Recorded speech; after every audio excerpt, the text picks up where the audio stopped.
Boa noite. Estamos ao vivo, graças a Deus. Precisamente às 8h01. Estamos ao vivo, vamos começar mais um evento aqui do curso Aprenda a Pregar, onde nessa vez nós vamos estudar a respeito de como preparar um sermão expositivo no Evangelho de Mateus.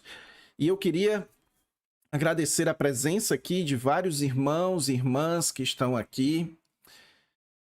Muitos de vocês já me conhecem, já são meus alunos. Eu consigo reconhecer vários dos meus alunos aqui nos comentários. Sejam bem-vindos. E para aqueles que estão assistindo aqui e ainda não me conhecem, eu me chamo Antônio Neto. Eu sou pastor aqui na cidade de João Pessoa, na Paraíba. Sou casado há 14 anos e tenho 3 filhos, 3 garotos, um de 10, um de 5, um de 6 e um de 3 anos.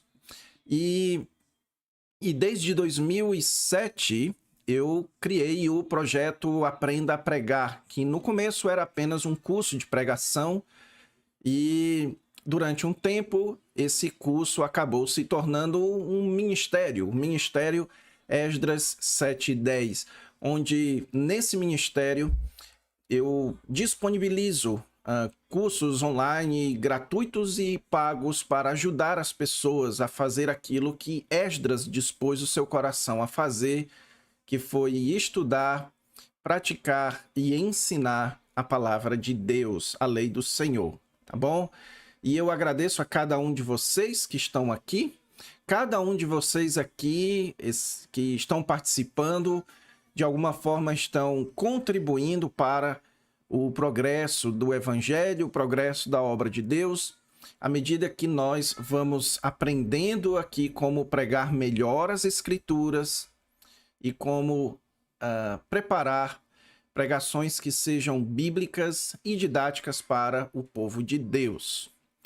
Então, mais uma vez, sejam todos bem-vindos, graça e paz. Aqui, irmão Valmir, Ricardo, Deusdete, Damião, Lunard, Guilherme Neto, Anderson Nunes, salvo pela palavra, Paulo Sérgio, pastor Pedro Araújo, seja bem-vindo, meu querido, meu amigo.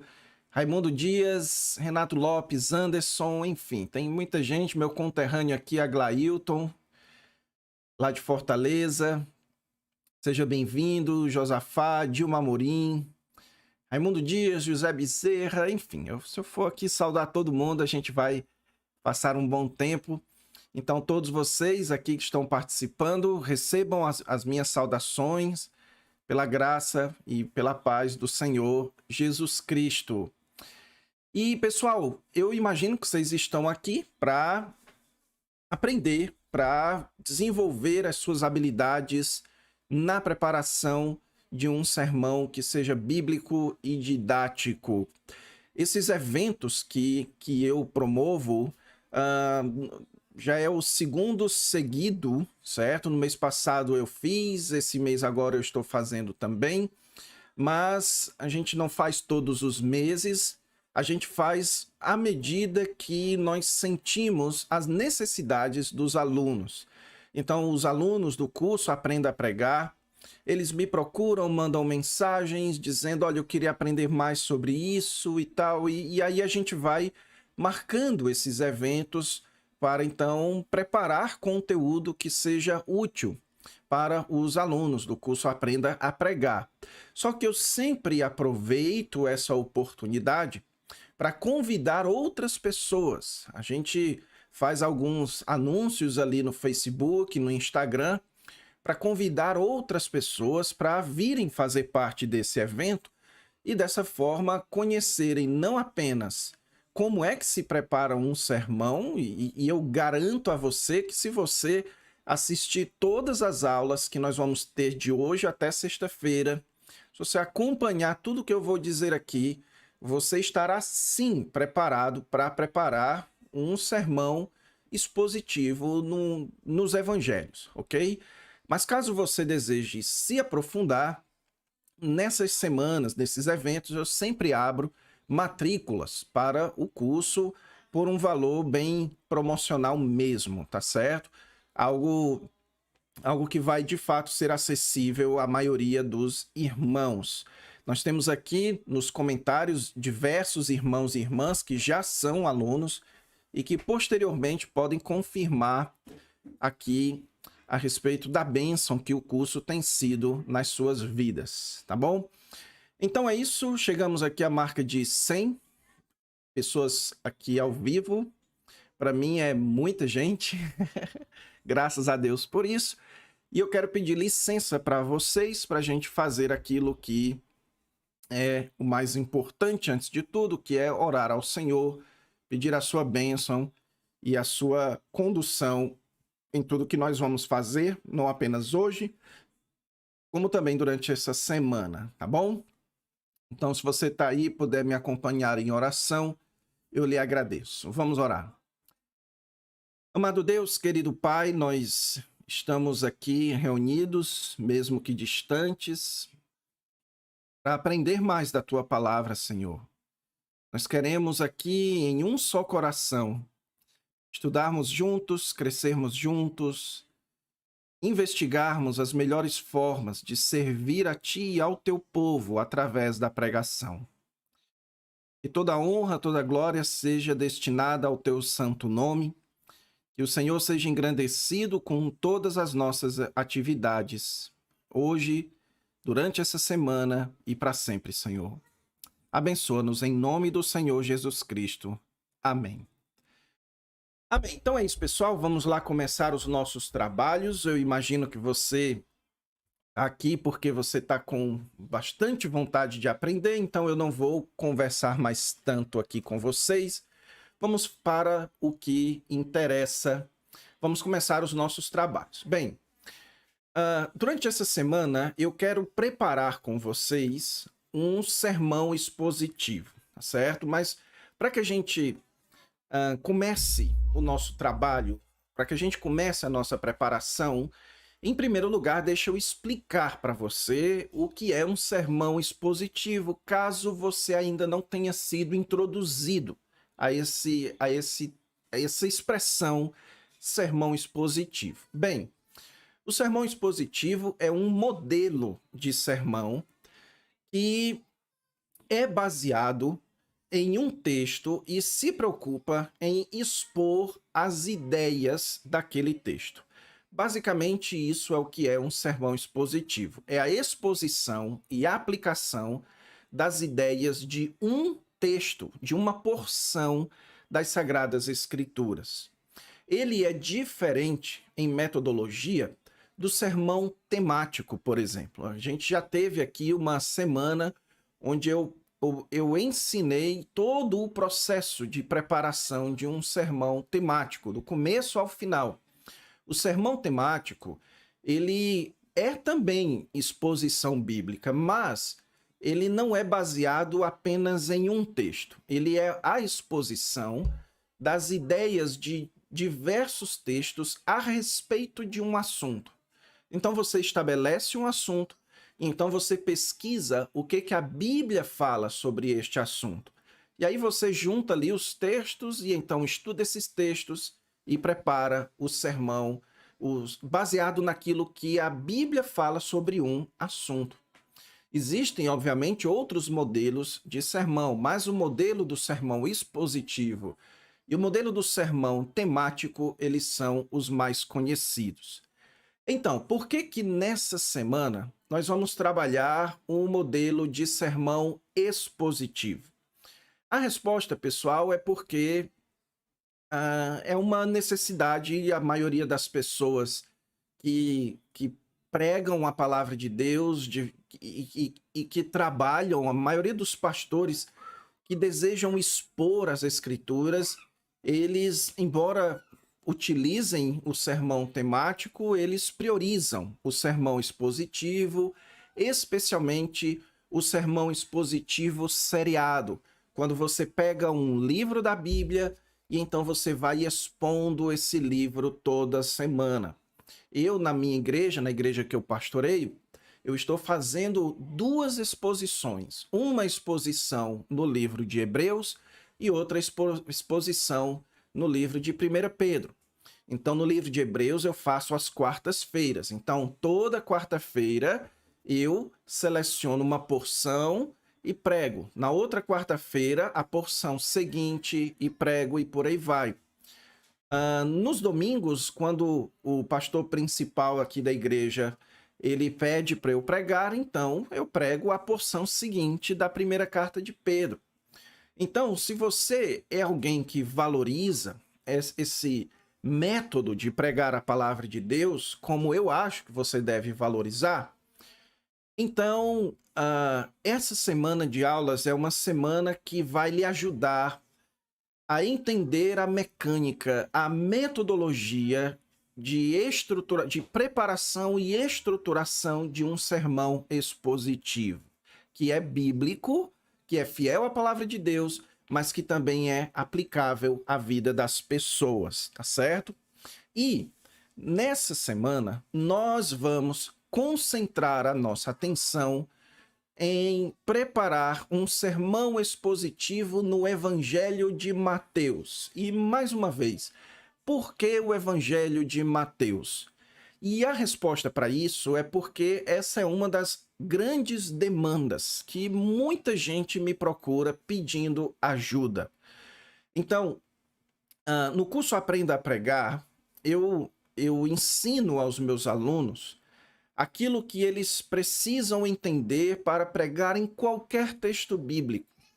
No entanto, às vezes, alguns alunos têm uma dificuldade maior de, por exemplo, entender como aplicar isso em uma narrativa. E os evangelhos contêm muita narrativa. E aí eu percebo que existe muita dificuldade não apenas no meio dos alunos do curso de pregação, mas no geral. Existe a maior dificuldade, os maiores equívocos na preparação e na pregação a maioria dos equívocos se dá em textos narrativos. E a razão para isso, pessoal, eu vou mostrar para vocês aqui nessa aula a partir de agora. Então, vamos começar aqui escolhendo o nosso texto, tá certo? Para a gente ganhar tempo, eu escolhi um texto que eu entendi. Nesse caso aqui, foi um texto que eu entendi que poderia ser útil de forma didática. Ou seja, é um texto que dá para a gente trabalhar todo ele durante essas 5 aulas. Não é um texto muito complexo ou muito grande que exigiria muito mais horas de estudo. Então é um texto que vai dar para trabalhar durante essa semana e é um texto que vai dar para tirar todas as suas dúvidas no que tange a preparação de um sermão em um texto narrativo, especialmente nos evangelhos, tá certo? Então, o texto que eu escolhi, certo, foi o texto de Mateus capítulo 8, de 23 a 27. Então vamos lá, vou compartilhar aqui a minha tela com vocês. Aqui na sua frente você tem o programa eSword. Esse é o programa que eu normalmente utilizo para preparação de sermões, tá certo? Existem outros programas que eu acredito que são ainda melhores que o eSword, como, por exemplo, o programa The Word, que é gratuito também, e o programa Logos, esse já é mais caro, é pago. Então, existem alguns programas que são tão bons ou até melhores que o eSword. Então por que eu vou usar o eSword? Porque eu uso o eSword há mais de 10 anos, certo? Então, já sou totalmente acostumado com ele e é como se fosse assim, nele tem tudo o que eu preciso para preparar um sermão, tá bom? Então eu já deixei aqui aberto o texto então que nós vamos estudar é esse aqui, ó. Mateus capítulo 8, de 23 a 27. Jesus acalma a tempestade. Mais uma vez, vamos lá. Por que eu escolhi esse texto? Porque analisando, pessoal, o Evangelho de Mateus, na hora que eu fui escolher, eu sempre levo em conta quais são as necessidades dos meus ouvintes. Esse tem que ser o seu grande critério na hora de escolher o texto ou o assunto que você vai pregar. Qual é o critério? É o critério de qual é a grande necessidade dos seus ouvintes naquele momento. Então, qual é a grande necessidade que eu entendo que os irmãos, vocês que estão aqui me assistindo, têm? A grande necessidade é de entender como é que se prepara um sermão em um texto narrativo. E esse trechinho aqui, embora pareça pequeno, ele contém muitas coisinhas que vão nos ajudar. Por exemplo, ele é bem ligado ao contexto, é muito difícil você entender bem esse texto sem você dar uma analisada no contexto. Esse é um texto que vai corrigir diversas manias equivocadas que as pessoas têm na hora de lidar com os evangelhos. Esse é um texto que narra aqui um milagre de Jesus. E se existe algo que as pessoas têm dificuldade, que muita gente faz errado, é pregar em textos que contêm milagres de Jesus. Então, vamos lá. Deixa eu começar aqui fazendo algumas observações iniciais e tentando mostrar para vocês, certo? O que você não deve fazer quando for pregar em um texto narrativo. Eu copiei e vou abrir aqui o programa do Word, é o programa que eu vou utilizar para preparar o sermão, certo? Então aqui está o texto, eu geralmente faço isso, copio e colo o texto. Sermão em Mateus 8, 23 a 27. Ok. Então aqui está o texto, Mateus 8, 23 a 27. Eu vou organizando aqui. Normalmente, pessoal, a primeira coisa que eu faço quando eu vou preparar um sermão, é um fluxograma do sermão, certo? Então, eu não gosto muito de fazer um fluxograma aqui publicamente nesses eventos, porque muita gente aqui não sabe como é que faz um fluxograma e isso gera mais dúvidas do que ajuda, tá bom? Mas dessa vez eu vou fazer porque eu quero mostrar para você que está conhecendo agora a minha metodologia e você que já é aluno do curso Aprenda a Pregar, mostrar para você a importância de um fluxograma em um texto narrativo e como se faz, tá bom? Então vamos começar aqui. A primeira coisa do fluxograma é você dividir as frases. Então, entrando ele no barco, seus discípulos o seguiram.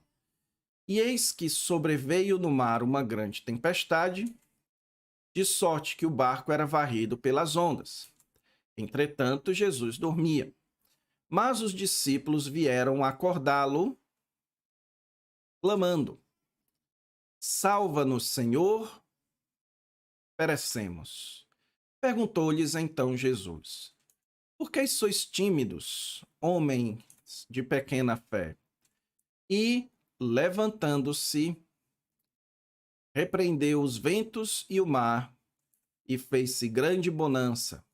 E maravilharam-se os homens, dizendo: Quem é este? Quem é este que até os ventos e o mar lhe obedecem? Então, você deve estar se perguntando qual foi o critério que eu utilizei para fazer essas separações. Bem, o critério aqui são verbos. Aonde aparecer uma oração com um verbo, eu deixo numa mesma linha. Por que fazer isso? Porque isso daqui vai me ajudar a observar melhor o texto. O que seria observar o texto? Seria você olhar os detalhes, olhar aqui quais são os verbos, o que está sendo falado, as conjunções, qual é a história que está sendo contada aqui, tá bom? Então, agora que eu separei, eu vou fazer o fluxograma. Eu vou colocar aqui as sentenças de acordo com a sua função dentro do texto. Caso você aqui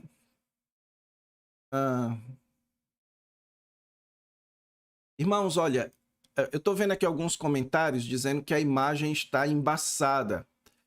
Para você resolver isso, você faz o seguinte: você vai naquela engrenagenzinha de configurações do YouTube e você coloca para a resolução maior, tá bom?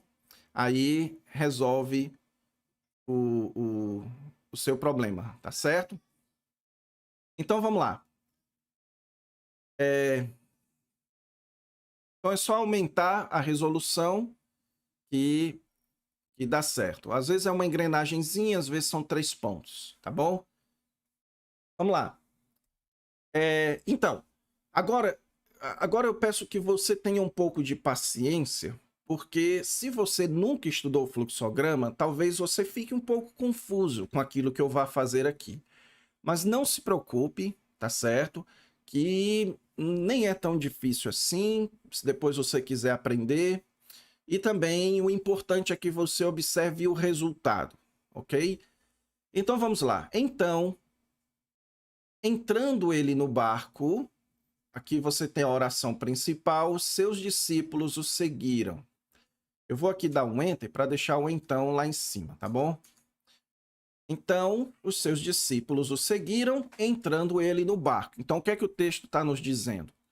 Que quando Jesus entrou no barco, os seus discípulos o seguiram. Ou seja, os seus discípulos viram que ele entrou no barco e então eles seguiram Jesus. Eles entraram no barco também, ok?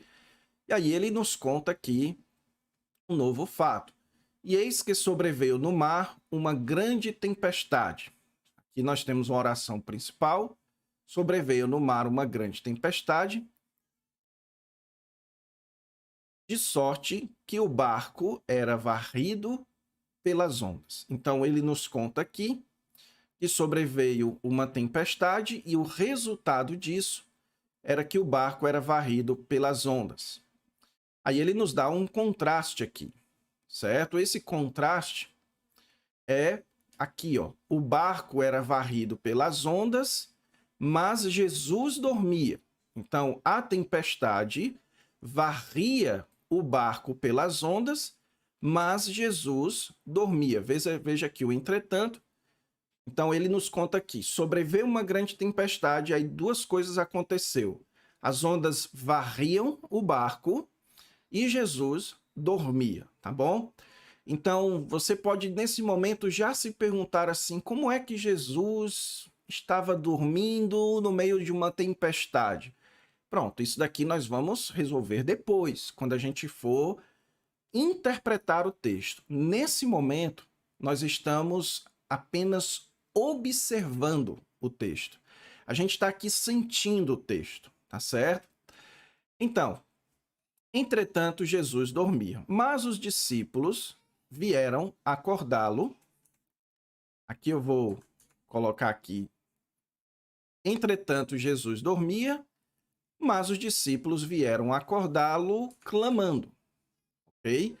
Então, sempre que tiver um mas no começo de uma sentença, é porque isso aqui está fazendo contraste com algo que foi dito antes. O que foi dito antes? Que Jesus dormia. Qual é o contraste? Os discípulos vieram acordá-lo. E aí eles vieram acordar fazendo o quê? Como foi que eles acordaram Jesus? Eles acordaram Jesus clamando. E o que eles clamaram? Eles clamaram 2 coisas. Salva-nos, Senhor. E a outra coisa é perecemos. Certo? Então começa aqui um novo fato. Perguntou-lhes então Jesus: por que sois tímidos, homens de pequena fé? Então Jesus pergunta para eles por que sois tímidos e Jesus os qualifica como homens de pequena fé. O irmão Eudson está perguntando qual é a versão que eu estou usando. Desculpe, irmão, eu estou usando aqui a Revista e Atualizada, tá bom? Porque é que eu sou mais acostumado, porque é a versão mais usada na igreja que eu pastoreio, ok? Mas isso daqui que eu estou fazendo dá em qualquer versão. Você pode fazer isso daqui em qualquer versão. Isso aqui não é algo exclusivo da Revista e Atualizada. Então, perguntou-lhes então Jesus, por que sois tímidos, homens de pequena fé? E, depois de perguntar, e levantou-se. Então, ele perguntou e levantando-se... Opa! Vou colocar aqui, ó. E levantando-se, repreendeu os ventos e o mar. Então, levantando-se, repreendeu e fez-se grande bonança. Então, aqui é uma sequência, ó, fica tudo em paralelo. Ó. Jesus perguntou, levantou, repreendeu e fez-se grande bonança. Então, tudo isso daqui é uma sequência, é uma progressão, tá certo? Aí o texto termina dizendo, e maravilharam-se os homens, dizendo, quem é este que até os ventos e o mar lhe obedecem? Então, eles se maravilharam. E como foi que eles se maravilharam? Foi adorando, foi dizendo, né? Quem é esse que o vento e o mar lhes obedecem?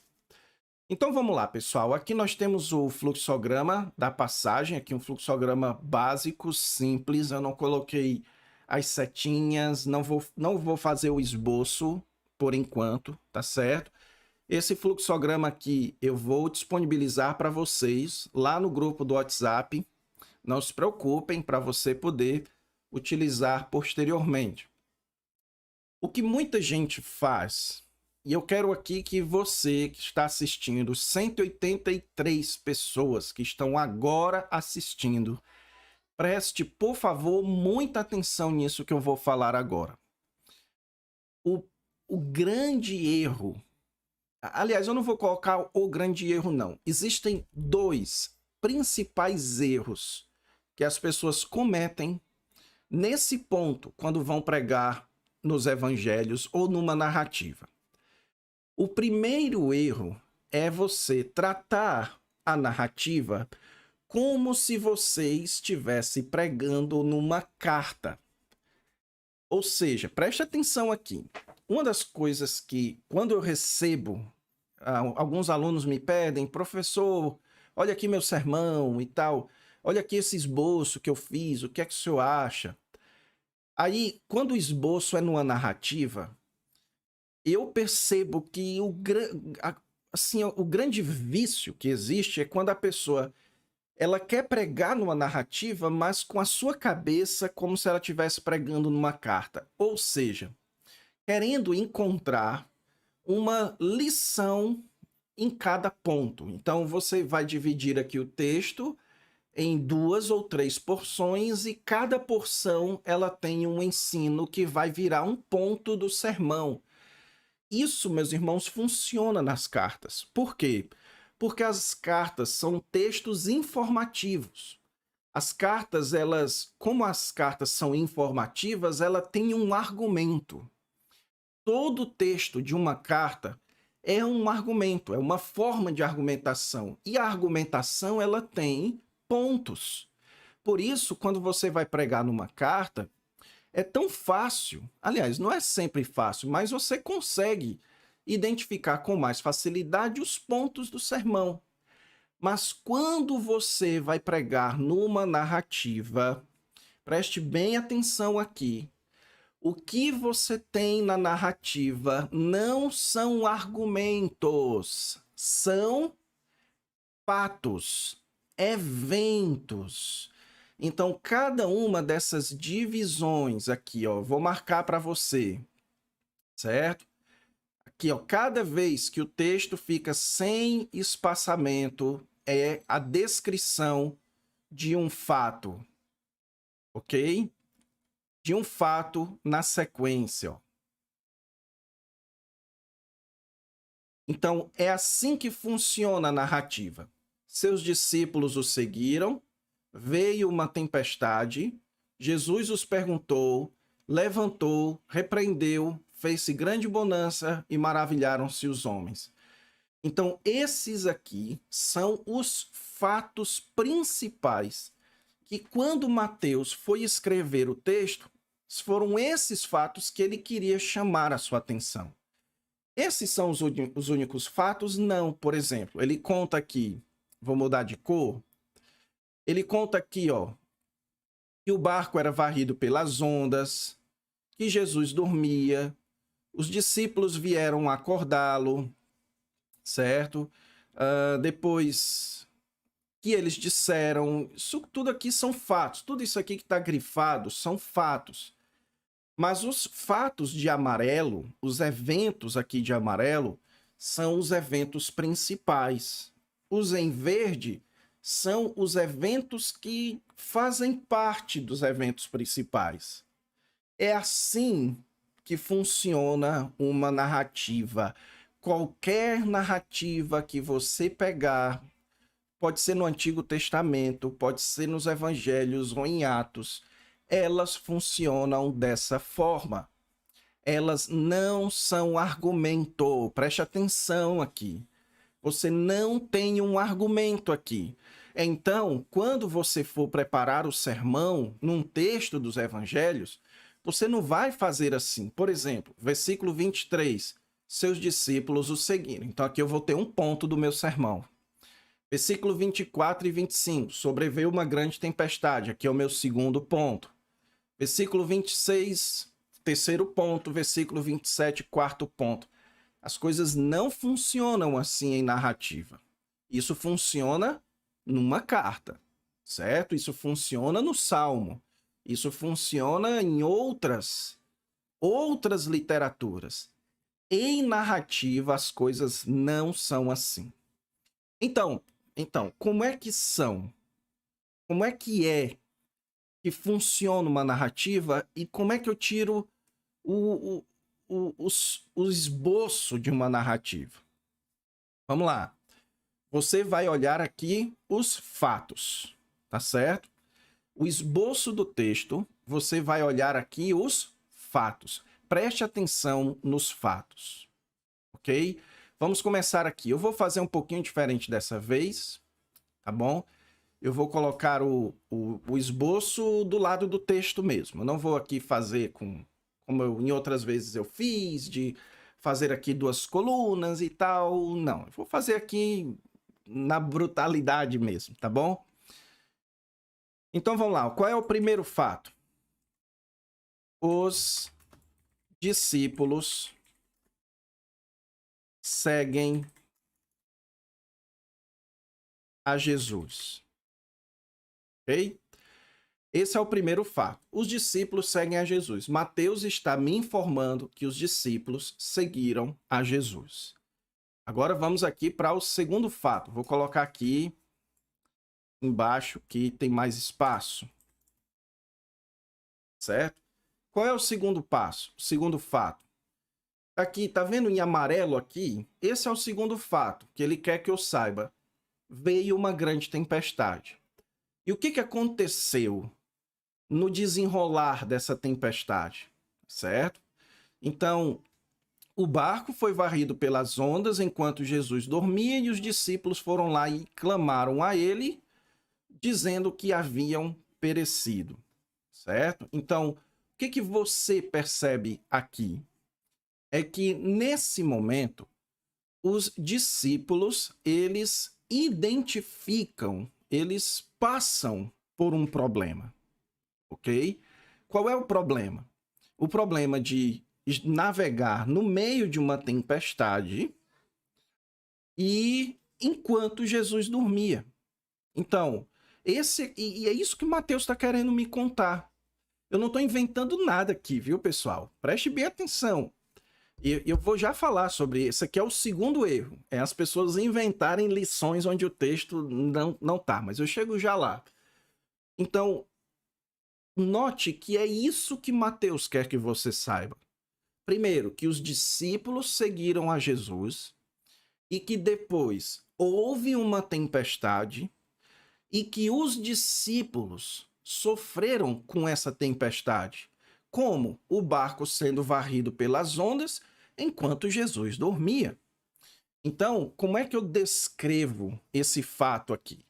Eu vou colocar assim, ó, os discípulos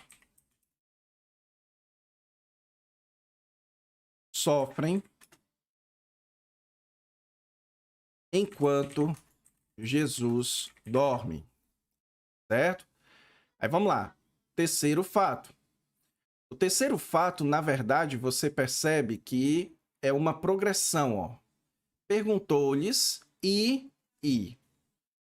Certo? Perceba aqui, ó. Eu vou até colocar aqui em negrito. Perguntou-lhes e repreendeu. Perguntou-lhes e repreendeu e fez-se. Certo? Jesus perguntou aos discípulos, repreendeu o vento e o mar e fez-se grande bonança. Então, aqui nós temos o terceiro fato. Qual é o terceiro fato? É Jesus exortando os discípulos e exibindo o seu poder. Exibindo aqui, no caso, nós ainda vamos estudar os termos, né? Mas quando Jesus ele dá uma ordem para que o vento e o mar repreende, dá uma ordem, e o vento e o mar obedecem, então Jesus aqui está exibindo uma autoridade sobre a natureza, certo? Então aqui inclusive a gente pode aqui até dividir, mas eu vou fazer junto aqui. Jesus exorta os discípulos e exibe autoridade sobre a natureza.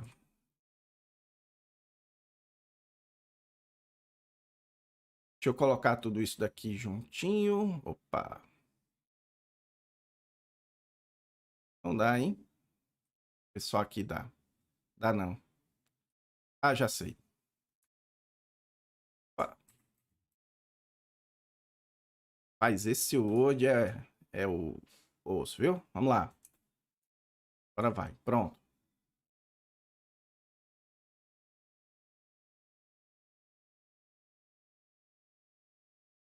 Só isso aqui é ao vivo, certo? Então, tenham paciência. Tenham paciência aqui que vai dar tudo certo no final. Pronto. Então, Jesus exorta os discípulos e exibe autoridade sobre a natureza. E o último fato agora aqui, ó. Opa, 4, né? E maravilharam-se os homens, dizendo: esses homens aqui são quem? Os discípulos. Bom, então, os discípulos se maravilharam, dizendo: quem é este que o vento e o mar lhes obedecem? Então, o que o texto nos diz? Qual é o fato que me está sendo contado? E os discípulos, eles ficam maravilhados com o quê? Com o quê? Veja, é isso que Mateus quer que você saiba. Eles se maravilharam dizendo: quem é este que o vento e o mar lhe obedecem? Ou seja, eles se maravilharam com o quê? Com a autoridade de Jesus sobre o vento e o mar. Então, o ponto aqui desse fato é que eles se maravilharam com a autoridade de Jesus. Como assim autoridade? Porque eles enfatizam que o vento e o mar lhe obedecem. Jesus tem autoridade sobre a natureza. Então, como é que eu descrevo esse fato aqui? Assim, os discípulos reconhecem a autoridade de Jesus sobre a... Vou botar só a autoridade de Jesus, tá bom? Pronto. Então aqui eu tenho 4 fatos. É um texto de 4 fatos. Os discípulos seguem a Jesus. Segundo fato, os discípulos sofrem enquanto Jesus dorme. Jesus exorta os discípulos e exibe autoridade sobre a natureza. Os discípulos reconhecem a autoridade de Jesus. E aí, pessoal, aqui vem o segundo erro que eu comentei lá. Lembre-se, eu disse, quais são os dois principais erros que as pessoas cometem quando vão pregar em uma narrativa, especialmente nos evangelhos? O primeiro erro é achar que ele vai pregar numa narrativa como se ele estivesse pregando uma carta e que ele precisa então pegar aqui o argumento. Não. Na narrativa você pega fatos. Você vai a sequência do esboço da narrativa é de acordo com os fatos. E isso nos leva, desculpem, para o segundo erro. Mais uma vez, prestem atenção aqui. Agora nós temos mais gente do que a gente tinha antes, quando eu pedi para prestar atenção. Então, prestem bem atenção aqui, certo? O grande perigo nesse ponto aqui, onde eu coloco aqui, ó, os discípulos seguem a Jesus, sofrem, Jesus exorta, os discípulos reconhecem. O grande perigo, quando eu identifico aqui os fatos, é você pensar o seguinte: então pronto, então aqui eu vou fazer um sermão de 4 pontos, porque eu tenho aqui 4 fatos, e cada fato desse tem uma lição. Deixe-me dizer aqui para você, pessoal, é muito tentador você fazer isso quando estiver pregando numa narrativa. Como? Vamos lá. Coisas do tipo. E vocês podem comentar aqui que eu garanto que vocês já ouviram pessoas fazendo isso. Como seria? Vamos lá. O sujeito vai pregar aqui na narrativa do evangelho. Aí ele diz assim: então, entrando ele no barco, seus discípulos o seguiram. Aí o pregador vai dizer o seguinte: você está entrando no barco com Jesus. Então, muitas vezes, ó, isso aqui é o pregador dizendo, muitas vezes, Jesus arma um barco para nós e nós não entramos no barco. Às vezes, Jesus providencia o barco do emprego e nós não entramos no barco que Jesus providenciou. Olha só, ele está pegando, é muito comum isso, viu? Pegar um elemento do texto e tirar uma lição. Como se, quando Mateus diz que Jesus entrou no barco, como se isso daqui em si, só porque está na Bíblia, isso daqui em si tem alguma lição espiritual para nós. E não é assim, pessoal. Narrativa não funciona assim. Vamos lá. Vamos dar mais um exemplo aqui, certo? Aí o texto diz que sobreveio no mar uma grande tempestade, de sorte que o barco era varrido pelas ondas. Aí o sujeito vai pregar nesse texto e diz o seguinte: muitas vezes nós sofremos tempestades em nossas vidas. Muitas vezes grandes ondas vêm sobre nós. Muitas vezes nós passamos por situações difíceis, de enormes tempestades, enquanto Jesus dorme. E Jesus dorme de propósito. Jesus fica calado enquanto nós passamos pelo sofrimento. Ou seja, a pessoa está pegando o fato que aconteceu de uma tempestade começar a varrer o barco enquanto Jesus dormia, e ele pensa o seguinte: existe uma lição aqui para a minha vida. E pessoal, mais uma vez, não é assim que funciona a narrativa. Você sempre tem que se perguntar o seguinte: por que Mateus está me contando essa história? Essa é a pergunta central, tá certo?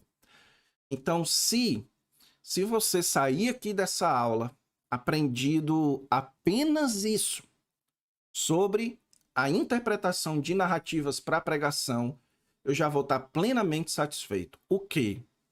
Quando você for estudar uma narrativa para pregar, você não vai fazer a pergunta: o que é que eu posso aplicar dessa narrativa? Essa não é a pergunta que você tem que fazer. Você não tem que olhar o texto e ver como que o texto se aplica. Por exemplo, esse fato de Jesus entrar no barco, o que que isso significa? Que barco é esse da minha vida, dos meus dias? Não faça isso. Não é essa a pergunta. Uma vez eu fui numa igreja, fui, fui, ah, fui participar de um culto de uma igreja no interior do Ceará. E eis que o pregador estava pregando no texto em que João Batista diz assim: e a sua pá ele a tem na mão, e ele vai dividir o joio do trigo, lá de Mateus, capítulo 3, quando é dito lá sobre João Batista. E então ele diz o seguinte: irmãos, nós somos a pá de Deus. Essa pá que Deus usa para dividir o joio e o trigo somos nós, somos os crentes. Não é assim. Não faça isso com narrativas. Não faça isso. Não é porque o texto está dizendo que Jesus entrou no barco que isso é uma lição para as nossas vidas.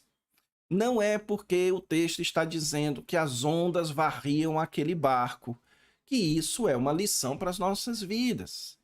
Não é porque o texto está dizendo, sei lá, que os discípulos acordaram Jesus. E isso é uma lição que nós precisamos acordar, nós precisamos insistir, nós precisamos orar, nós precisamos clamar até que Jesus acorde para nos ajudar em nosso problema. Não é assim que se faz com narrativa. Então, como é que se faz?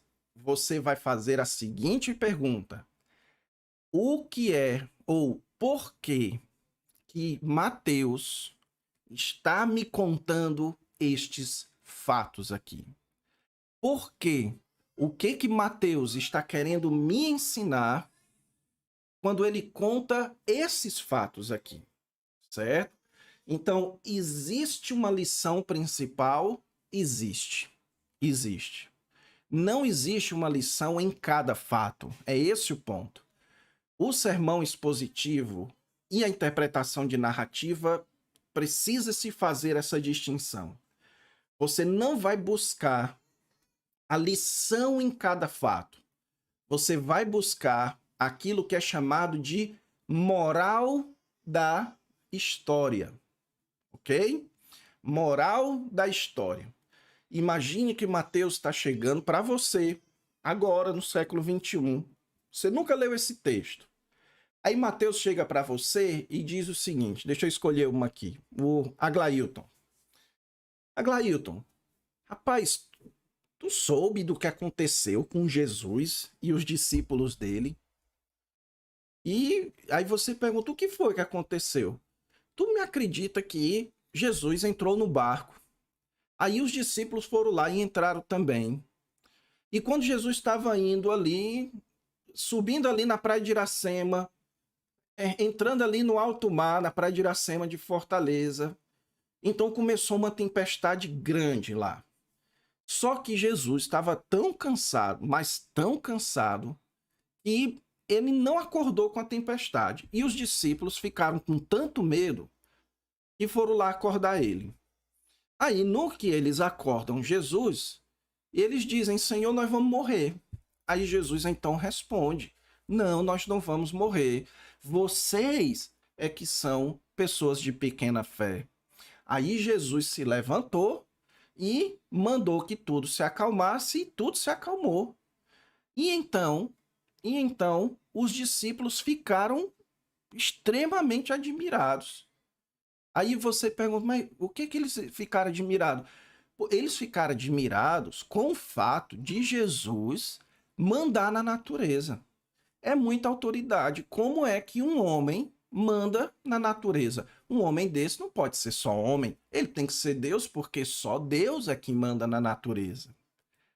Aí você pergunta então aí para o Aglailton. Mas Aglailton, qual é a moral da história? Por que você está me contando essa história? E aí o Aglailton vai lhe responder o seguinte.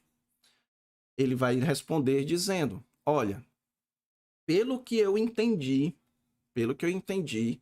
Jesus fez isso para mostrar para os seus discípulos que ele tem autoridade. Jesus mostra para os seus discípulos que ele tem autoridade divina sobre a natureza.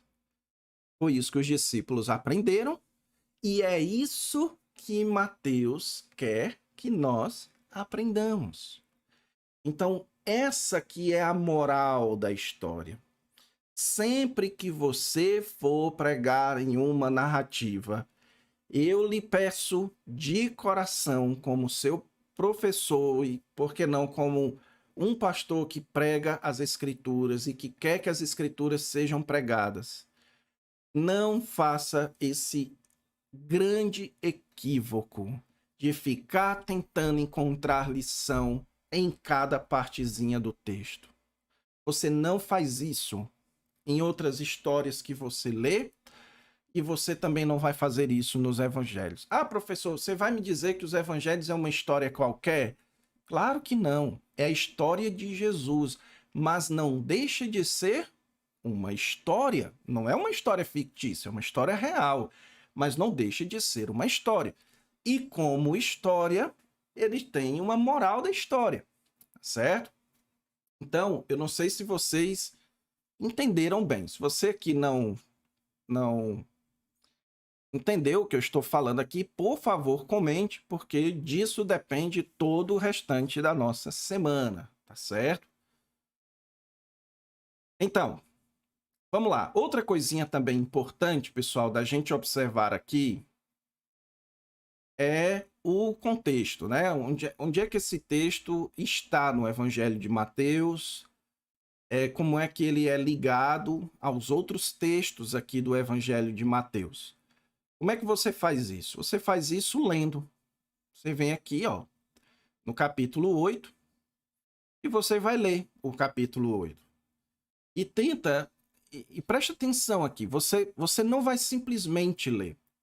Você vai ler pensando o seguinte, por que essa história está sendo colocada nesse lugar? Por que nesse lugar é que ela está sendo contada? E, pessoal, não se espante com isso que eu vou dizer, certo?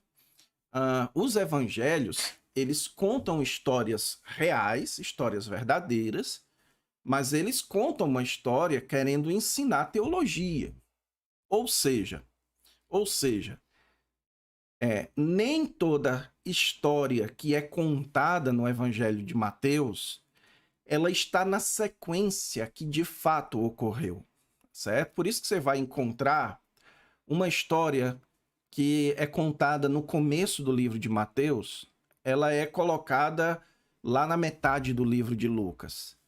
E isso é porque os escritores bíblicos, especialmente Mateus, ele está muito mais preocupado em pegar aqui as histórias de Jesus para ensinar uma grande lição. Lucas é diferente. Lucas ele já é mais preocupado em contar a sequência do que aconteceu. Então, se você quer uma sequência mais certinha, mais linear da história de Jesus, você vai para Lucas, você vai para João. Agora, se você quer um evangelho mais teológico, onde histórias são colocadas no mesmo lugar porque elas ensinam uma mesma grande lição, aí você vai para o Evangelho de Mateus, tá certo? E também o Evangelho de Marcos. Então, nesse caso aqui, vale a pena você olhar todas as histórias que estão sendo contadas e tentar ver como elas estão concordando ou trabalhando junto com a história que você está estudando, tá certo?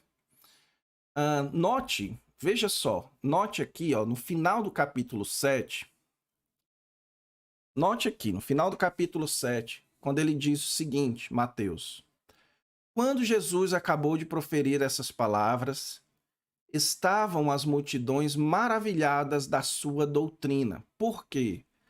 Porque ele as ensinava como quem tem autoridade.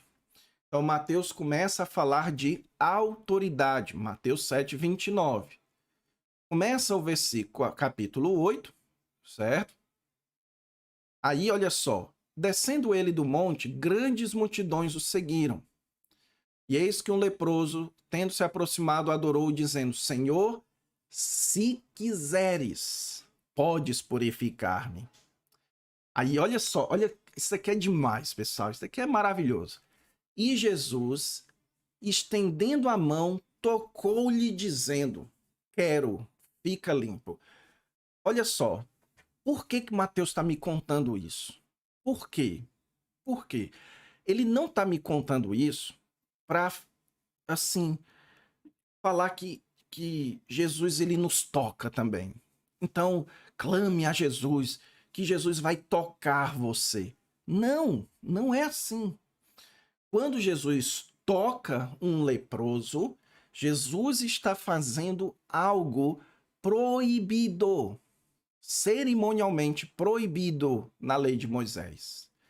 Então, quando Jesus toca um leproso, ele está mostrando que ele é autoridade sobre a lei. E por isso ele pode tocar num leproso sem pecar. Porque ele é autoridade sobre a lei. Então, qual é o tema aqui de Mateus 8, de 1 a 4? Autoridade. Jesus tem autoridade sobre a lei. Jesus tem autoridade sobre os leprosos. Depois, olha só. Olha que interessante. Jesus entra em Cafarnaum, aí aparece quem? Um centurião, uma autoridade romana. E aí ele quer curar um dos seus servos. Aí Jesus diz: tudo bem, eu vou curá-lo. Aí o centurião diz: Senhor, não sou digno que entres na minha casa, manda com uma palavra e o meu rapaz será curado, porque eu sou homem sujeito à autoridade. Então, Jesus então responde dizendo: nem mesmo em Israel achei fé como essa. O que é que Jesus está dizendo? Que a fé que ele espera de Israel é que Israel reconheça a sua autoridade como aquele centurião, que era uma autoridade, reconheceu. Tá certo? Então, qual é o tema aqui de Mateus 8, de 5 a 13? É a autoridade. Depois, é dito aqui que Jesus chega à casa de Pedro e ele viu a sogra de Pedro com febre. Jesus, então, tomou ela pela mão, a febre deixou, ela se levantou e passou a servi-lo. E aí trouxeram-lhe muitos endemoniados e ele, meramente com a palavra, expeliu os espíritos, curou os doentes, para que se cumprisse o que foi dito por meio de Isaías: ele tomou as nossas enfermidades e carregou as nossas doenças. Isso daqui é belíssimo, pessoal. É belíssimo. Porque Jesus, sendo aquele que tem autoridade sobre a lei, Jesus sendo aquele que tem autoridade sobre as autoridades humanas, ele é aquele que carrega as nossas doenças. Ele é a autoridade que se faz servo. Isso daqui é maravilhoso. Belíssimo, belíssimo. Amém, amém. Deus seja louvado por isso. Depois, versículos 18 a 22. Aí, pessoas que querem reconhecer a autoridade de Jesus, mas de forma fake, ó. Mestre, seguir-te-ei por onde quer que fores. Aí Jesus responde: olha, você quer reconhecer minha autoridade, mas saiba que eu não tenho nem onde dormir, eu não tenho nem travesseiro para dormir. Aí outro diz o seguinte: permite ir primeiro sepultar meu pai. Ou seja, aqui a ideia é alguém que colocava a sua autoridade de pai acima ou à frente do reconhecimento da autoridade de Cristo. Jesus então responde: segue-me, certo? Então você vai percebendo que o tema que vai dominando todo esse contexto aqui é o tema da autoridade de Jesus, tá certo? Como é que você consegue saber disso por conta própria? Lendo com bastante atenção. Caso você esteja lendo, olha a dica aqui, anote a dica. Caso você esteja lendo e ainda assim você não está conseguindo pegar qual é a temática aqui, qual é o assunto, o contexto maior, aí você vai procurar um comentário. Procure um comentário. E um comentário que seja bom, que seja profundo, que não vá assim, só falar um pouco do texto. Um comentário mais robusto mesmo, certo? Deixa eu dar um exemplo aqui. Nesse meu programa eu só tenho comentários em inglês, mas não se preocupem com isso, eu vou aqui traduzindo para vocês, tá bom? Eu tenho aqui um comentário, o New International Commentary é um dos melhores comentários do mundo, certo? E aqui eu vou, por exemplo, para o esboço, para a estrutura de Mateus. Vamos ver o que é que ele fala aqui sobre o capítulo 8, ó.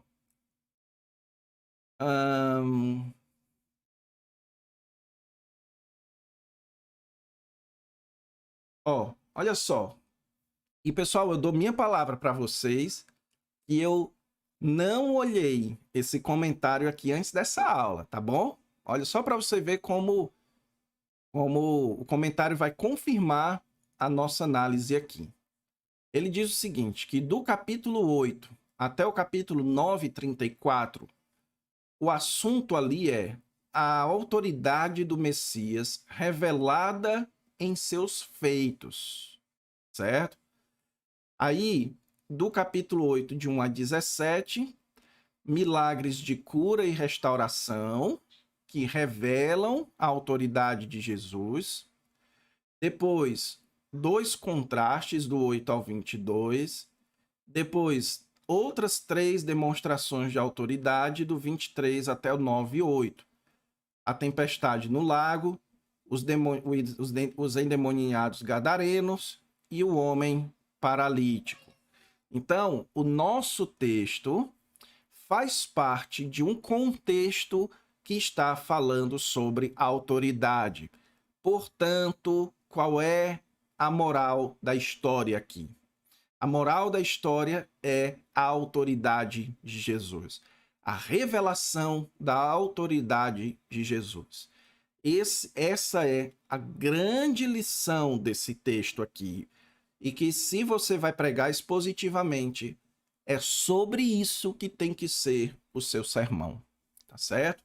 Se o texto está falando sobre a autoridade de Jesus, você não vai pregar nesse texto. Se você quiser fazer um sermão expositivo, você não vai pregar nesse texto falando da fraqueza da fé dos discípulos. Ou um texto, ou um sermão sobre Jesus dormir enquanto sofremos. Não. Sermão expositivo funciona assim. O texto fala sobre a autoridade de Jesus, então é sobre a autoridade de Jesus que eu vou pregar, tá bom? Então, aqui a gente termina os nossos trabalhos por hoje, tá certo? Isso não significa dizer que o nosso tempo aqui já terminou. Eu quero perguntar para vocês o que é que vocês acharam. Se vocês têm alguma dúvida, tá? Deixa eu ver se tem alguma dúvida já aqui, para eu interagir com vocês. O Eudson pergunta aqui, por que o segundo fato não é a tempestade? É a tempestade, certo? Só que eu estou analisando o fato não apenas pelo fato principal, mas o fato como um todo. Qual é o fato como um todo que está sendo narrado? E houve uma tempestade, os discípulos começaram a ser varridos, o barco dos discípulos começou a ser varrido enquanto Jesus dormia, e então eles foram acordar Jesus dizendo que eles iriam perecer, que o barco ia naufragar, tá certo? Então, eu estou descrevendo o fato como um todo, estou resumindo o fato. Os discípulos sofrem enquanto Jesus dorme. Poderia colocar diferente aqui. Poderia colocar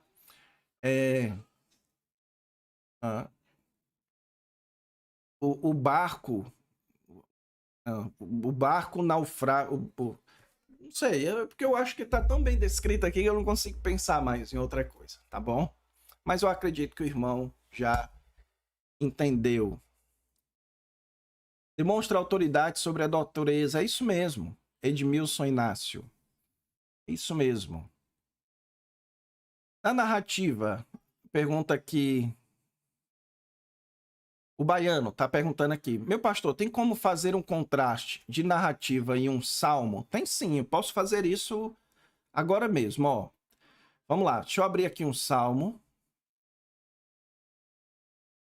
Vou abrir aqui no salmo primeiro, tá certo? Vamos lá. O salmo, como você sabe, é uma literatura de poesia, certo? Ele não é uma história, ele não é uma narrativa, ele é uma poesia. E é uma poesia que está querendo lhe ensinar alguma coisa.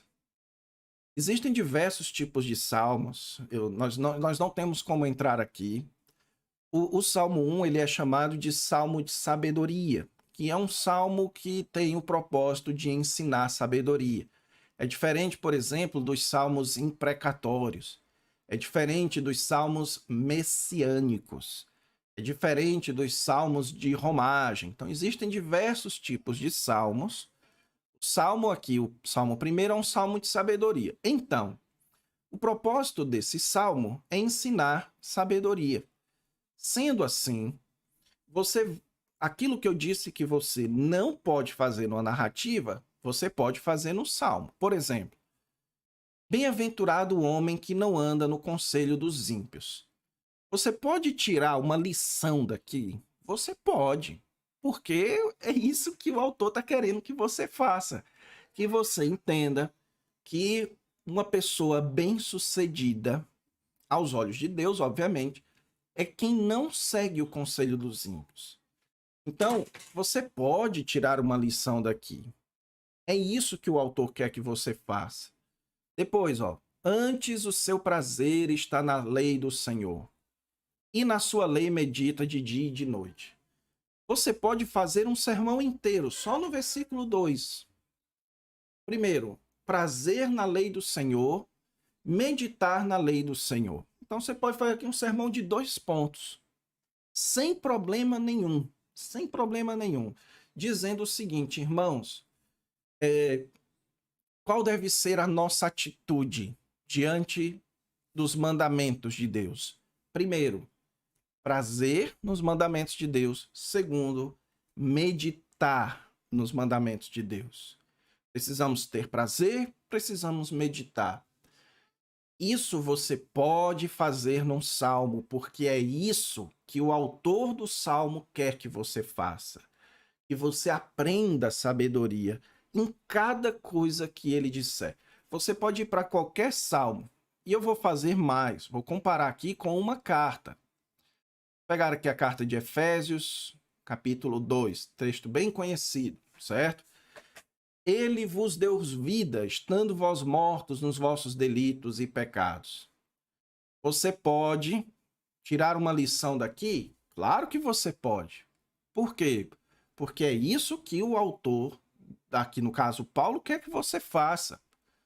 Certo? Que você entenda que Deus nos deu vida quando nós estávamos vivendo na esfera do pecado e dos delitos, das ofensas contra Deus. Agora vamos voltar para Mateus. Então, entrando ele no barco, seus discípulos o seguiram.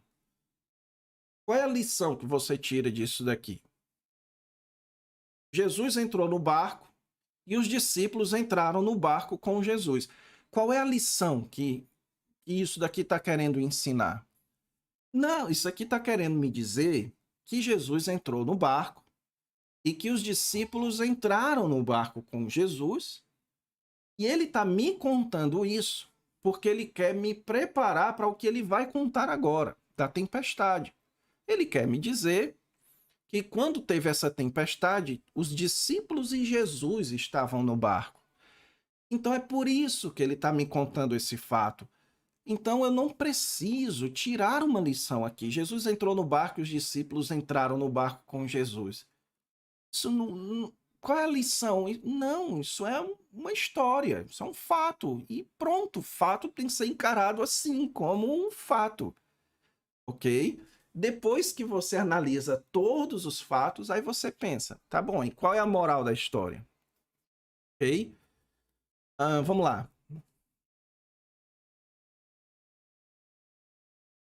Na narrativa, a contextualização e a aplicação ficaria no final do sermão? Olha, Natanael, a tendência é que sim, certo? A tendência é que sim. Mas isso não é regra. A gente vai trabalhar isso durante a semana e nós vamos ver, e eu confesso que eu ainda não sei, como é que nós vamos abordar esse texto. A gente vai fazer isso juntos. Mas na narrativa, às vezes dá para você tirar ali alguns pontos, certo? No sentido assim, primeira lição, segunda lição, terceira lição. Por exemplo, na narrativa da tentação dá para fazer isso. Eu lembro de outra aqui, as que eu já preguei, eu me lembro. A narrativa da, da ressurreição do filho da viúva de Naim. Porque o texto me diz que Jesus teve compaixão, e Jesus tocou no esquife, restituiu o filho para a mulher, e que depois as multidões se maravilharam. Então, claramente, você tem aqui o texto falando da compaixão de Jesus, o texto falando do poder de Jesus, e o texto falando do reconhecimento do que Jesus fez. Então, às vezes, você consegue fazer assim alguns pontos, mas às vezes não. Então, normalmente, em narrativa, o ideal, não vou dizer o ideal, a tendência é você primeiro conta a história e explica a história. Vou explicar isso durante essa semana, eu estou aqui adiantando, tá bom? Você primeiro explica a história para as pessoas, depois você foca na moral da história, quais são as lições que essa história está tentando nos contar, e a partir daí você tira então as aplicações e as contextualizações para os dias de hoje, tá certo? Então provavelmente é o que nós vamos fazer aqui durante essa semana. Os 4 destaques se tornarão os pontos do sermão? Pode ser que sim, pode ser que não, mas na minha experiência, nesse nosso caso aqui, eu acredito que não. Por quê? Por exemplo, os discípulos seguem a Jesus. Isso aqui é o primeiro fato, mas esse aqui é um fato que ele serve apenas para me preparar para o fato seguinte. Os discípulos entraram no barco com Jesus e então aconteceu isso. Então eu acredito que, por exemplo, esse ponto 1 aqui do esboço, ele não vai virar um ponto do sermão, certo? Como eu disse, às vezes acontece que sim, às vezes acontece que você tira os pontos certinho na narrativa. Mas normalmente não é assim que acontece, não é assim que se faz. Durante essa semana vocês vão vendo aqui o caminho que nós vamos traçar, tá bom? A estrutura do esboço será fundamentada sobre a ideia central da narrativa. Como poderíamos desenvolver os pontos fugindo do óbvio da tempestade? Jordan, essa pergunta é a melhor de todas. É a pergunta ideal. Por quê? Porque quando você faz essa pergunta, você demonstra que você entendeu o meu ponto aqui. Qual é o meu ponto? E nós temos que focar na grande lição, na moral da história, e não cairmos na tentação de acharmos que Mateus está querendo nos ensinar lições sobre como lidar com a tempestade, com tempestades da vida. Entende? Não. Não é isso que Mateus está querendo ensinar. Mateus está querendo falar sobre a autoridade de Jesus. A pergunta, então, que a gente vai fazer agora é: como é que esse texto trabalha essa temática da autoridade de Jesus? Aí nós vamos trabalhar durante essa semana, especialmente amanhã. Nós vamos investigar, por exemplo, se quando Mateus diz que os discípulos o seguiram, será que esse seguir aqui é apenas um ir atrás ou é um seguir de reconhecer a sua autoridade? Entende? Nós vamos trabalhar isso. Depois, o texto aqui diz que Jesus dormia e os discípulos foram acordar dizendo: Senhor, perecemos. Ou seja, parece que os discípulos aqui, eles não estavam ainda bem conscientes da autoridade de Jesus. Parece. Por quê? Porque eles falam que eles pereceram. Pode ser, eu posso estar errado. Como eu disse, pessoal, nós temos que estudar o texto. Nós vamos começar a fazer isso amanhã. Por isso que eu estou indo com muita cautela, porque eu não quero falar algo sobre o texto e depois, quando a gente começar a estudar, eu descubra que não é bem assim, certo? Então, eu vou pedir, meu irmão, para você esperar que a partir de amanhã é que nós vamos começar a trabalhar sobre isso, tá bom? Deixa eu ver se tem mais coisa aqui. As aulas ficaram salvas? Sim, ficaram gravadas e vão ser disponibilizadas no nosso grupo do WhatsApp. Os discípulos sofrem enquanto Jesus dorme durante a tempestade. Isso mesmo. Amém, irmão Edival, amém. Lucas estava nos mesmos eventos que Mateus enfatiza. Acho que o irmão quer dizer se Lucas enfatiza. Mais ou menos, irmão, mais ou menos. O evangelho de Lucas, ele é muito mais focado em descrever uma sequência, né? Ele é um evangelho mais histórico nesse sentido, de se preocupar com os detalhes, com a forma como as coisas aconteceram e por aí vai. O evangelho de Mateus, ele é mais teológico, por isso ele não se preocupa tanto assim. Por exemplo, o Sermão do Monte não aconteceu no começo do ministério de Jesus. Mateus capítulo 4, Jesus é batizado, ele é tentado, e no capítulo 5 já tem uma multidão, e Jesus pregando para a multidão, e ele já é perseguido pelos fariseus e tudo mais. O que mostra que Mateus ele não está preocupado em dizer, olha, o Sermão do Monte aconteceu no começo do ministério de Jesus. Não. Ele tem um propósito. Por que ele coloca o Sermão do Monte no começo do seu evangelho? Porque ele quer mostrar que assim como Moisés foi para o deserto, recebeu a lei e entregou a lei para o povo, Jesus também foi para o deserto e foi tentado e venceu, diferentemente de Israel, que foi para o deserto, foi tentado e pereceu. Jesus foi para o deserto, foi tentado e venceu. Assim como Moisés, ele sobe ao monte e promulga a sua lei. Tá certo? E é isso que Mateus quer ensinar. Vamos lá. Prego há 30 anos. Nunca tinha parado para olhar dessa forma. Muito edificante. Pastor Franzé, você não tem ideia do quanto essas suas palavras são importantes para mim. Tá certo? São muito importantes. Muito obrigado por ter compartilhado isso. Eu espero de coração, de fato, ter sido bênção na sua vida e no seu ministério. Tá bom, pastor? Deus te abençoe. Quais os cuidados na aplicação desse texto estudado? Irmã Luciana, os cuidados, aquilo que eu falei, tá bom? Que é, você vai fazer as aplicações baseadas na moral da história, na lição principal, que é sobre a autoridade de Jesus. As lições vão vir daí, as aplicações vão vir daí, tá certo?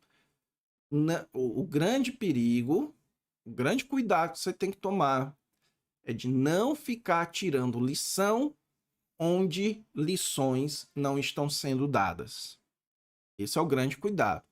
Quando Mateus diz que o barco era varrido pelas ondas, ele não está querendo que você tire uma lição espiritual disso. E às vezes o barco da sua vida é varrido por ondas. Não. Ele está lhe contando um fato que aconteceu, porque ele entende que esse fato é importante que você saiba como parte da grande lição que é a autoridade de Jesus, tá bom? A aplicação do texto narrativo sempre será no final do sermão? Leonardo, eu já respondi essa. Normalmente sim, mas não necessariamente, tá bom? Se o assunto é autoridade, qual a oração de transição para os pontos que você apresentou? Edmilson, aqui que está, ó. Esses pontos aqui são pontos do texto, não são os pontos do sermão, não. Presta atenção. Isso daqui é um esboço do texto. Não estou preparando sermão ainda, certo? E esses pontos são os pontos do texto, não do sermão. Então, eu ainda não estou preocupado aqui com a ideia central do sermão, oração de transição. Isso nós vamos fazer mais para frente, tá bom? Não seria o caso de entender o propósito do autor primeiro? Foi isso que nós fizemos, tá bom? Isso é o mais importante. Qual o propósito de Mateus em me contar essa história? Ok? No caso, a ideia central do texto é sobre a autoridade de Jesus sobre a natureza. Sim, na verdade, mais ou menos. Nós vamos trabalhar isso mais aprofundadamente, mas o que me parece aqui é que Jesus está querendo exibir a sua autoridade. Ele quer que os discípulos reconheçam a sua autoridade como Messias, e para isso ele exibe autoridade sobre a natureza, tá certo? Então eu diria que a ideia central aqui é sobre a autoridade messiânica de Jesus. A autoridade de Jesus como o Messias, como o nosso Salvador, né? As aulas vão ficar gravadas. A lição do primeiro ponto é que mesmo andando com Jesus, coisas inesperadas podem acontecer. Irmão Edmilson, é exatamente isso que eu estou dizendo para nós não fazermos, tá bom? Não é essa a lição do primeiro ponto. Não é. Você pode você pode dizer isso. Dizendo, olha, irmãos, uma das coisas que a gente percebe aqui é que não é porque nós andamos com Jesus que vai estar tudo bem sempre. Problemas podem acontecer. Mas você não vai tirar essa lição dizendo que essa é a lição do texto, porque não é. Isso é uma lição de sabedoria. Como é que eu posso explicar isso? É quando alguém lhe conta uma história, certo? Digamos que alguém lhe conte... vamos sugerir aqui. Deixa eu ilustrar aqui para você. Digamos que alguém lhe conte a história de como foi o descobrimento do Brasil. Digamos. A pessoa vai lhe contar a história de como foi o descobrimento do Brasil. Aí, quando ela lhe conta toda essa história, você fica sabendo ali que, por exemplo, as caravelas passaram alguns dias no mar para, sei lá, mostrar para os índios que eles não eram agressivos. Passaram alguns dias ali sem aportar. Então você pode dizer, você pode tirar uma lição disso. É uma lição de experiência, uma lição de vida. Mas você não pode dizer que a história é sobre isso, entende? Você entende a diferença?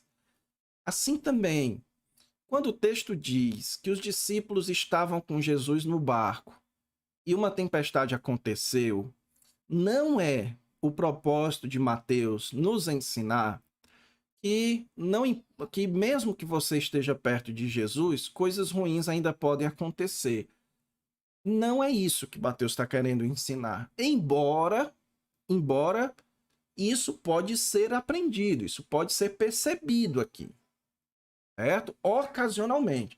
Mas não é essa a lição. Você não vai transformar isso num ponto, numa aplicação do seu sermão. Não vai, tá certo? O que é que você vai fazer aqui? Você vai focar na lição do texto. Mateus está me contando essa história para me ensinar que Jesus é autoridade e que nós precisamos reconhecer a sua autoridade. E que Jesus, que tudo isso daqui que aconteceu, de Jesus dormir no meio da tempestade, os discípulos ficarem desesperados, Jesus então repreender os discípulos, repreender a natureza e os discípulos reconhecerem, tudo isso daqui tem o mesmo propósito, me ensinar que nós precisamos reconhecer a autoridade de Jesus. Jesus é autoridade sobre as nossas vidas. Ele é rei. Esse é o tema central do Evangelho de Mateus, tá bom? Vamos lá, pessoal, tem muitas perguntas, eu estou bem feliz, certo? E com tantas perguntas aqui, isso significa que, pessoal, vocês estão gostando bastante.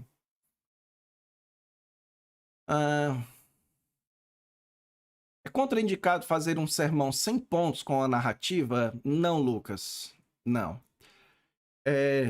Na verdade, é a tendência, tá certo? É a tendência. A tendência, quando você vai pregar numa narrativa, é que seu sermão tenha pontos, mas os pontos sejam elementos da narrativa, sejam elementos da sequência da narrativa, tá bom? Você vai ver durante essa semana como é que vai ficar.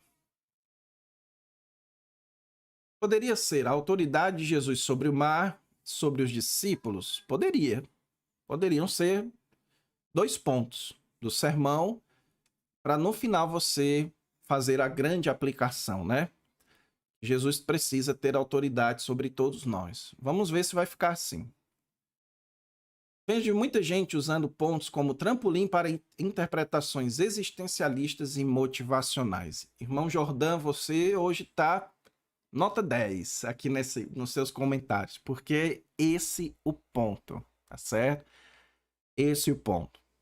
É interpretação sentimentalista, motivacional, como se o texto aqui fosse um texto de psicologia, para nos ensinar sabedoria de vida, e não.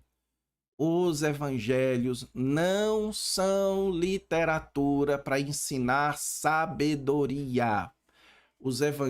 Literatura para ensinar sabedoria são os salmos, provérbios, Eclesiastes, Cantares, Jó, certo? Os evangelhos são literatura para nos ensinar teologia, tá bom?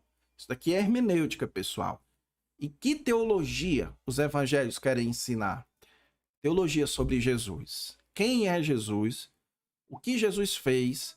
E o que isso tem a ver conosco? O que nós devemos fazer com Jesus de Nazaré, tá bom? A aula vai ficar gravada sim.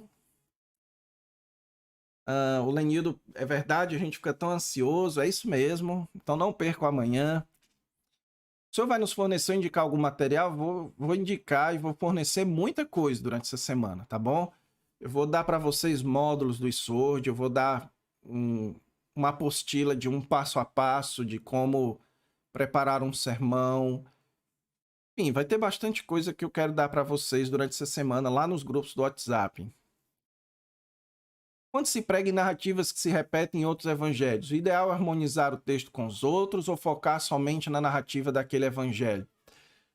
Natanael, muito boa a sua pergunta, certo? A gente vai trabalhar isso amanhã, quando a gente for estudar o contexto literário, tá certo? Mas, basicamente, sim, se tem um texto paralelo, você tem que considerar o texto paralelo e ver como o texto paralelo lança luz sobre o seu texto. Para que, quando você for expor o seu texto, você tire aprendizado, informações importantes de um texto paralelo, tá bom? Quando o mesmo fato é relatado por mais de um evangelista, devemos levar em conta isso. Nós vamos trabalhar isso amanhã, tá bom, irmãos? Irmã Eneida, bom a senhora aqui também, irmã. Deus te abençoe. O capítulo 8 revela a autoridade de Jesus sobre as enfermidades, sobre os chamados, força da natureza, força das trevas. Exatamente. Nota 10 para você. Exatamente isso.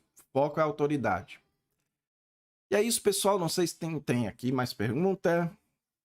Os discípulos dizem que homem é esse que até o vento e mar lhe obedece. Eles reconhecem que Jesus tem autoridade sobre tudo. Que o homem comum não tem. Eles mesmos dizem que homem é esse. Exatamente, Jackson. Exatamente. Nós vamos estudar esse quem é este, né? Quem é este? Vamos tentar entender o sentido dessa expressão. Quem é este? Isso é bem legal. Inclusive pode ser o título da nossa pregação. Olha que legal. Meus irmãos, o título do sermão de hoje é Quem é este? Legal, né? Vamos lá. Um erro comum é no texto de Mateus 18, onde diz que estiver 2 ou 3, lá estarei, sempre vejo. Exatamente. Exatamente, irmão Jocileu. Esse é outro texto que sofre muito, tá bom? Sofre muito. O que Mateus queria dizer com esse texto? Essa é a pergunta. Exatamente, irmão Everton. O Everton, né? Não sei. Exatamente. O que Mateus quer me ensinar sobre Jesus através desse texto? Tá bom? Não vamos tornar os textos dos evangelhos sobre nós. Não são. Todo texto do evangelho é sobre Jesus. Então a pergunta que é: o que o evangelista está querendo me ensinar sobre Jesus? Essa é a pergunta chave para que você estude qualquer texto dos evangelhos, tá bom?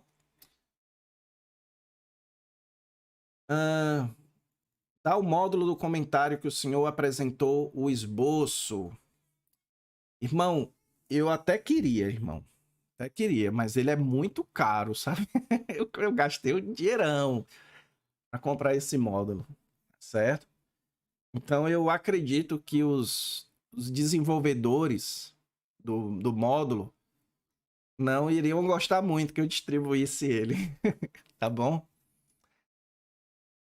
Esse método se aplica às narrativas do Antigo Testamento? Sim, sim, exatamente. Tudo isso que eu vou falar sobre os evangelhos se aplica em qualquer narrativa, tá bom? Boa pergunta. Como faço para me inscrever no curso? Maírton, é o seguinte, por uma questão de organização, eu deixo para abrir as matrículas com o valor promocional do evento só na sexta. Por que eu não faço isso hoje? Porque eu quero tirar as dúvidas, dúvidas sobre o curso, enfim. E também tem, um aluno entrou e o acesso não chegou no e-mail dele, eu quero ajudar o aluno e tal. Então, para não desviar o nosso foco das aulas, do seu aprendizado, eu deixo para abrir as matrículas só na sexta-feira, tá certo? Então, quando for sexta-feira, o irmão vai receber o link e você pode conhecer e fazer a sua matrícula, tá bom? Glória a Deus, estou no caminho certo. Isso mesmo, Jackson, graças a Deus. Pastor Hernandes aplica essa pergunta. Quem é esse? Eu vi. É um vídeo muito famoso, inclusive, do Hernandes Dias Lopes, aqui em Campina Grande, na Consciência Cristã. Muito, muito bonito isso. Muito bonito mesmo. Qual o nome do comentário onde posso conseguir? O nome do comentário é The New International New Testament Commentary. Não, New International Commentary of the New Testament. O novo comentário internacional do Novo Testamento. Você pode conseguir na Amazon, mas você pode conseguir na própria loja do eSource, certo? Depois eu posso ensinar para vocês como fazer isso. E é isso, pessoal. 9h30, 1h30 aqui que nós estamos juntos. Eu quero me despedir agora de vocês. Eu preciso partir, vocês também. Agradeço a sua presença aqui. Nós tivemos, deixa eu ver aqui, quantas pessoas participando ao todo. 753 pessoas participaram da nossa live e simultaneamente, deixa eu ver aqui, chegamos a um pico de mais de 200 pessoas. Graças a Deus por isso. Fico feliz, agradeço a vocês mais uma vez. Nós vamos agora encerrar. Vou só responder a pergunta do Lucas, se eu conheço o New Cambridge Commentary. Eu não conheço muito. Eu posso amanhã não, na quarta-feira que a gente vai falar sobre comentários, eu vou indicar os comentários que eu recomendo, tá bom? Então é isso, pessoal. Que a graça do Senhor Jesus Cristo, que o amor de Deus, nosso eterno Pai, e que as consolações do Espírito Santo estejam com todos vocês. Que Deus te abençoe e que te dê um bom final de noite, tá bom? Que Deus te abençoe, um grande abraço e até amanhã.